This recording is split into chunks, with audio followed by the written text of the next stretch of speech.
सोचो, आज से ठीक 1000 साल बाद जब तुम इस पृथ्वी को देखोगे, क्या ये वही नीली खूबसूरत दुनिया होगी, या फिर एक ऐसी जगह जिसे पहचानना भी मुश्किल हो जाएगा?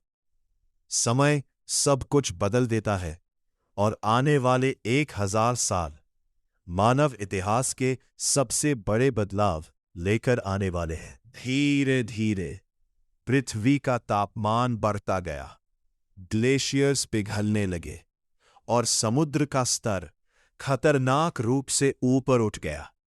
आज के कई बड़े शहर जैसे कोस्टल एरियाज 1000 साल बाद समुद्र के नीचे दफन हो चुके होंगे। लेकिन इंसान रुका नहीं। उसने पानी के ऊपर फ्लोटिंग सिटीज बना ली, जहां बिल्डिंग्स समुद्र की लहरों के साथ तैरती होंगी और पूरी दुनिया एक नए इकोसिस्टम में ढल चुकी होगी। भविष्य के शहर किसी साई-फाई फिल्म से कम नहीं होंगे। स्काईस्क्रेपर्स जो आसमान को छूते हैं, फ्लाइंग कार्स जो बिना ट्रैफिक के हवा में दौड़ती हैं, और हाइपरलूप टनल्स जो कुछ ही मिनटों में हजारों किलोमीटर का सफर तय कर लेते हैं। हर घर स्मार्ट होगा, हर चीज एआई से कनेक्टेड होगी, और टेक्नोलॉजी इंसान के हर काम को आसान बना देगी। आर्टिफिशियल इंटेलिजेंस अब सिर्फ एक टूल नहीं रहेगी, बल्कि ये एक नई सिविलाइजेशन बन चुकी होगी। रोबोट्स डॉक्टर्स बन चुके होंगे, साइंटिस्ट्स बन चुके होंगे, और शायद लीडर्स भी।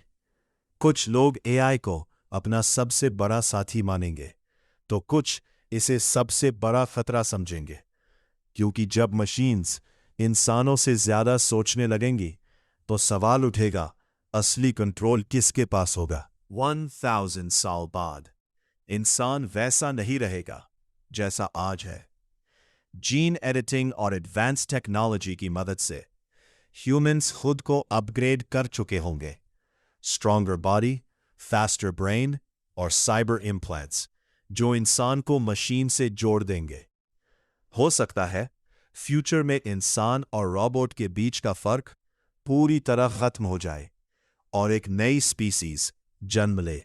अब इंसान सिर्फ अर्थ तक सीमित नहीं रहेगा। मार्स, मून और शायद दूसरी गैलेक्सीज में भी ह्यूमन कॉलोनीज बस चुकी होंगी। स्पेस ट्रैवल अब सपना नहीं, बल्कि रोजमर्रा की जिंदगी का हिस्सा बन चुका होगा। एक प्लैनेट से दूसरे प्लैनेट जाना बस एक सफर बन जाएगा। लेकिन हर कहानी का एक अंधेरा पहलू भी होता है।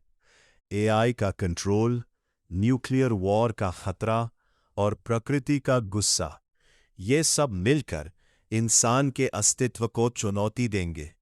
अगर इंसान ने संतुलन नहीं बनाया, तो वही टेक्नोलॉजी जो उसे बचा सकती थी, उसकी तबाही का कारण भी बन सकती है। तो सवाल ये नहीं है कि 1000 साल बाद अर्थ कैसी होगी।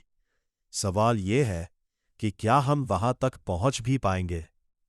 क्या ये दुनिया एक स्वर्ग बनेगी या एक खामोश खाली ग्रह?